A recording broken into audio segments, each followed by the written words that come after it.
Bismillahirrahmanirrahim. Assalamualaikum warahmatullahi wabarakatuh. Jumpa lagi di channel Titin Setiasi. Apa kabar teman-teman? Semoga semuanya selalu dalam keadaan sehat walafiat dan selalu dalam lindungan Allah Subhanahu wa taala. Amin ya robbal alamin. Video kali ini masih video lanjutan dari pengajian mingguan kita minggu yang lalu. Nah, kali ini kita membahas tentang terminal yang ketiga, yaitu alam kubur. Selamat menyaksikan. Kita akan masuk setelah masuk gitu kan, yang tadi kullu nafsin da'iqatul maut. Kita akan masuk ke alam ketiga, terminal ketiga, yaitu alam kubur. Coba ayatnya alam kubur. alam kubur. Quran surat Al-An'am ayat 93. Coba artinya. Baca, ini jam berapa? 9. Siapakah yang lebih zalim daripada orang-orang yang mengada-ngadakan dusta terhadap Allah atau yang berkata, telah diwahyukan kepadaku, padahal tidak diwahyukan sesuatu pun kepadanya. Dan orang yang berkata, aku akan menurunkan seperti apa yang diturunkan Allah. Alangkah ngerinya sekiranya engkau melihat pada waktu orang-orang zalim berada dalam kesakitan sakaratul maut, sedang para malaikat memukul dengan tangannya sambil berkata, keluarkanlah nyawamu, pada hari ini kamu akan dibalas dengan azab yang sangat menghinakan, karena kamu mengatakan terhadap Allah perkataan yang tidak benar, dan karena kamu menyombongkan diri terhadap ayat-ayatnya.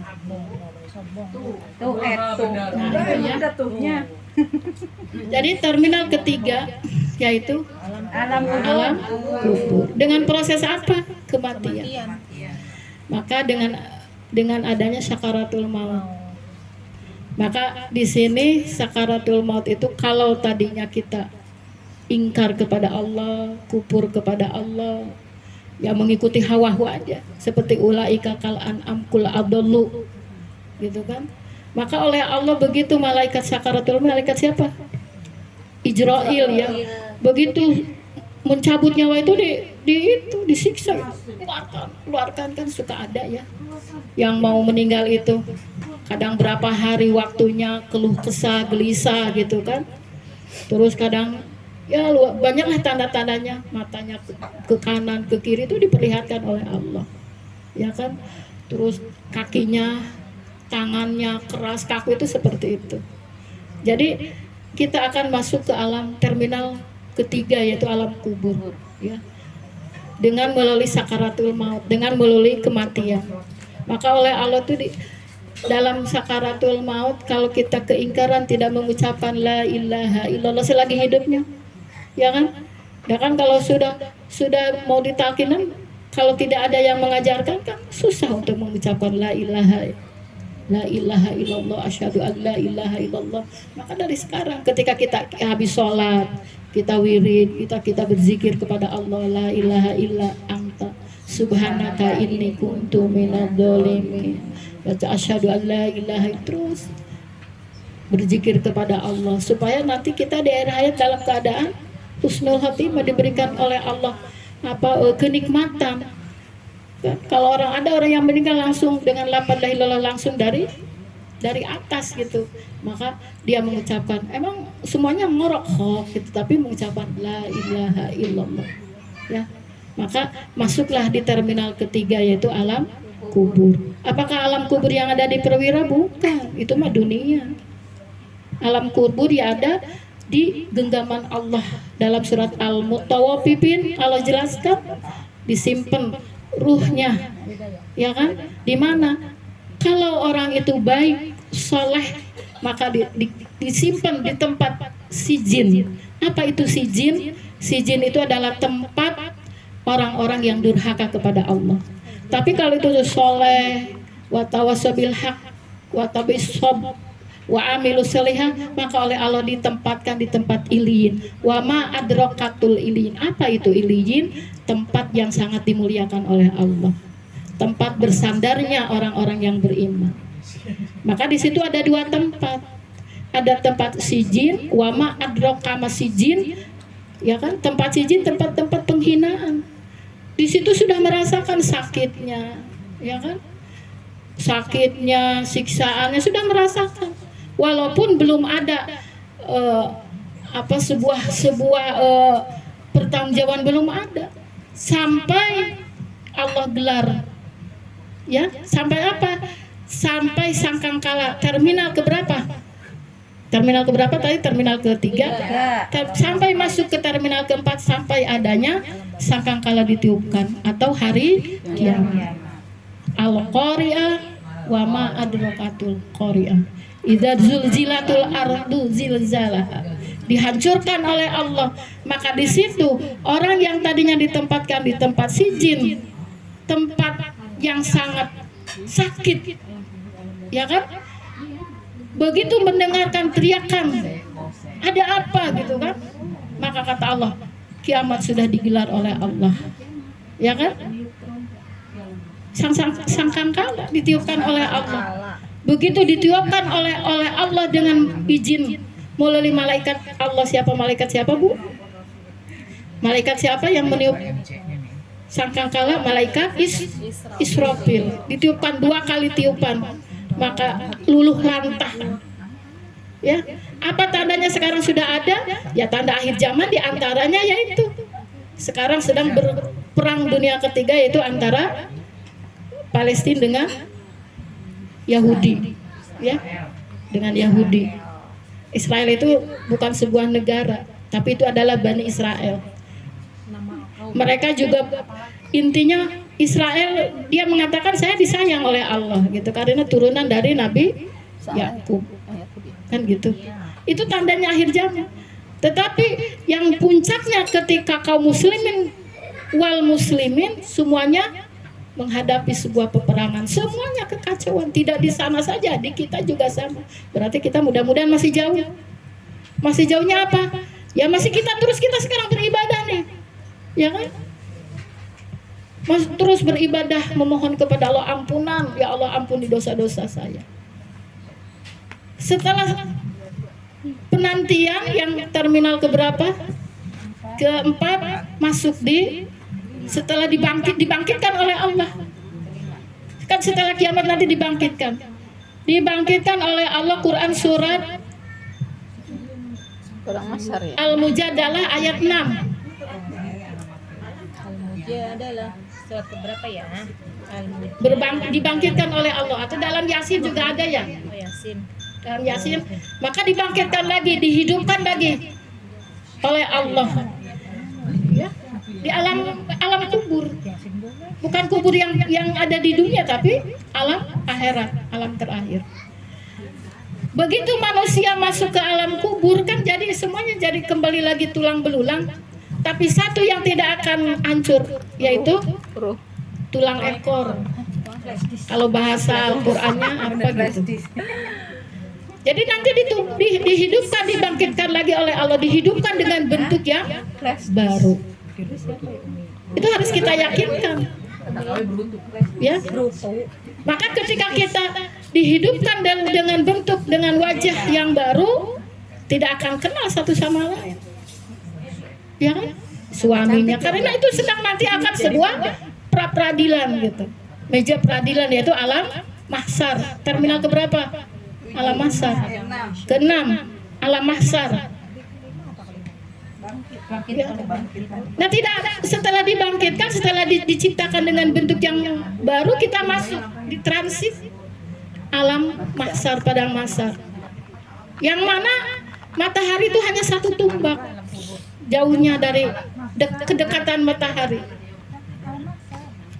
Di situ penantian yang sangat lama, hampir 50 tahun, 50.000 tahun di situ. Para sahabat bertanya kepada baginda Allah Nabi Muhammad SAW, ya Rasulullah, kita sudah diwakili oleh sahabat Rasul. Ya Rasulullah, apakah nanti di padang mahsyar 50.000 tahun itu segitu lamanya. Apakah kita akan merasa keluh kesah? Kan bertanya tuh. Jadi sahabat itu bertanya, kan Rasulullah menjabarkan bahwa di padang mahsyar atau di alam mahsyar semua dikumpulkan dari umat Bapak kita yaitu Nabi Adam alaihissalam sampai baginda Allah Muhammad sallallahu alaihi wasallam 50.000 tahun. Sahabat Rasul bertanya, ya Rasulullah, apakah nanti dalam penantian itu akan terasa sangat luar biasa gitu kan, sangat lama penantian itu? Rasulullah menjawab, ya sahabatku, kalau bagi orang ada 7 naungan yang merasakan di padang mahsyar itu sehingga merasakannya itu hanya menunggu, hanya kita akan melaksanakan sholat. Misalkan kita hari Ahad libur kerja misalkan, atau hari Jumat kita kan mau sholat duhur nih Jumat, Allahu Akbar, Allahu Akbar, kita kan langsung bangun tuh persiapan, ambil air wudhu, pakai mukena sajadah, tebarkan sholat. Hanya seperti itu untuk orang-orang yang beriman. Jadi tidak mengalami keluh kesahnya. Sampai dalam hadis Rasulullah di padang mahsyar itu dikatakan bahwa satu manusia itu keringatnya tidak bisa diangkat oleh 70 unta. Coba. Tuh. Maka kan sahabat Rasul bertanya, ya Rasulullah, bagaimana dengan kita? Maka Rasulullah menjawab, menanti di alam mahsyar, di padang mahsyar 50.000 tahun bagi orang yang beriman tidak merasakan hanya sesaat saja ketika kita akan menunggu sholat.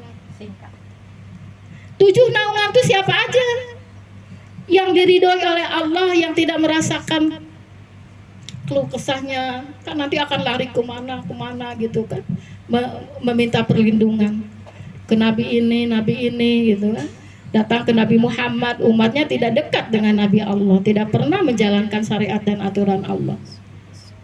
Mana 7 naungan yang dinaungi oleh Allah di padang mahsyar, yang tidak merasakan keluh kesahnya keringat. Ya Ibu, kalau Ibu tidak percaya dengan ayat dan hadis ini, Ibu Bu RW mengumpulkan di Pasum RW ke setiap warga RT RW 021 dari RT 1 sampai RT 09 kumpul di depan lapangan sini dengan matahari yang terik, semuanya kumpul. Bagaimana yang terjadi? Waduh, keringatnya nggak kuat Bu RW. Iya enggak? Iya enggak? Dari mulai yang bapak-bapak ibu-ibu sampai bagaimana keadaannya? Udah nggak bisa bangun, langsung brok, pingsan semua. Itu baru di mana, di Pasum RW. Hanya 1 RW. Hanya berapa RT? 9 RT. Begitu coba kalau tidak percaya, keluh kesahnya lah Ibu, jangan Ibu sekarang ini lagi terik matahari. Indonesia sedang dilanda dengan badai apa? El Nino. Jadi begitu ada angin dari timur dari timur tengah, itu angin yang dibawa ke negeri kita itu bukan angin yang mengandung air, tapi angin yang mengandung hawa panas. Apa yang terjadi Bu? Masya Allah. Panas tidak Bu? Merasakan dari jam berapa udah merasakan panas? Jam 7 panas. Haredang. Dari jam 7 sudah merasakan. Ada ibu-ibu di depan rumah tiap hari ngelihatnya apa? Hari ini suhu udara sekian, jangan lihat itu, udah sekarang baca Quran. Nih hari ini sedang 40 derajat, kemarin 38, udah nggak usah itu, sekarang ayo baca Quran semua. Mohon sama Allah supaya kita dilindungi gitu. Semuanya nggak mau tidur dalam keadaan terik pada matahari. Mana 7 naungan ini Bu yang akan dinaungi oleh Allah yang tidak merasakan keluh kesah terik? Satu adalah seorang pemimpin yang adil.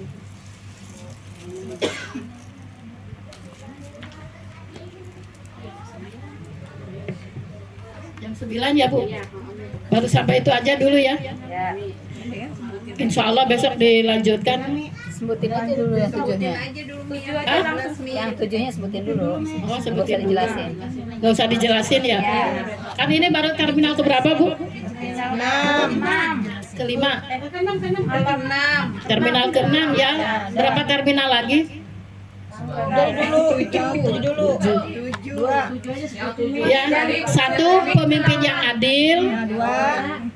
Kedua, pemuda-pemudi yang tumbuh. Ini 7 naungan, Bu.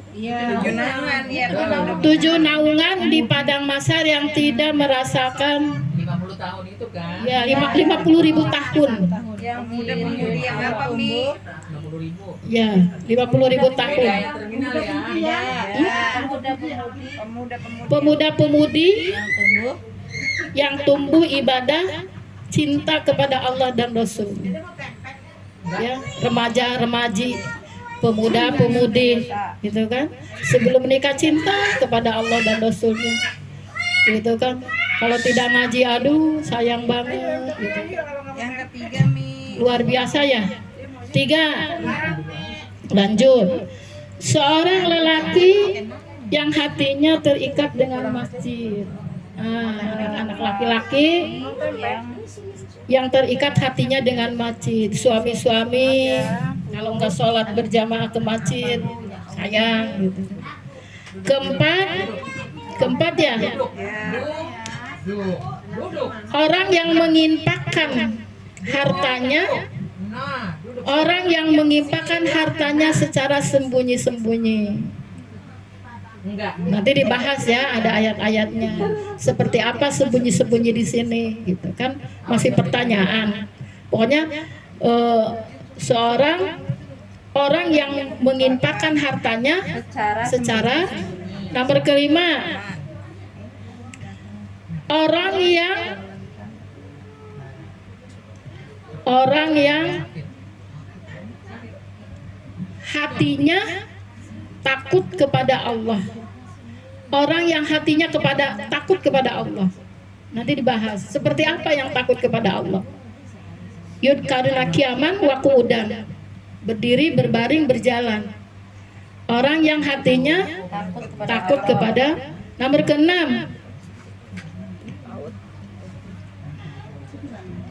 orang-orang yang mencintai Allah dan Rasulnya. Dalam bentuk apa? Nanti dijelaskan.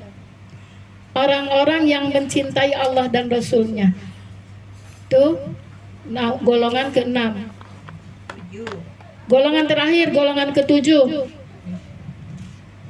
Ya, yang oleh Allah dijaga gitu kan di padang mahsyar. Orang yang berzikir kepada Allah. Orang yang berzikir kepada Allah dikala sendirian, yang berzikir gitu kan.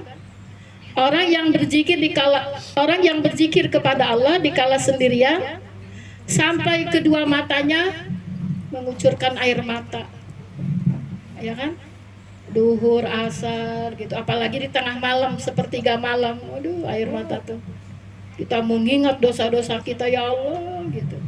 Sekarang sudah luar biasa teriknya matahari, apalagi nanti ya Allah, kholidun pinar, kholidun ya Allah gitu.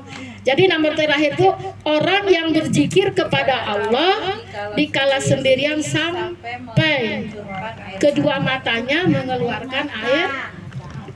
Nah, 7 naungan ini sudah ada di dalam diri kita, tidak salah satunya. Insya Allah. Kalau misalkan di dalam 7 naungan ini kita ada satu, kita harus ada semua, maka kita raih cinta dan ridha Allah. Insya Allah. Mudah-mudahan dengan kita mendapatkan ridho dan maghfirah dari Allah, mudah-mudahan kita mendapatkan kemuliaan nanti di hadapan Allah. Mudah-mudahan di yaumul mahsyar, di padang mahsyar yang sangat penantian, yang sangat lama di situ, sampai dalam keadaan tidak berpakaian, bertelanjang di situ. Coba, laki-laki belum dihitan semua, kita dikumpulkan oleh Allah. Tidak ada rasa malu. Sampai Siti Aisyah bertanya, apakah itu ada rasa malu? Tidak ada rasa malu nanti pada waktu itu. Karena apa? mempertahankan diri nanti di hadapan Allah, kita dapat ridho apa dapat siksa Allah, itu kita sudah luar biasa, gitu kan? Paham tidak? Tidak melihat hal seperti itu. Bikin malu.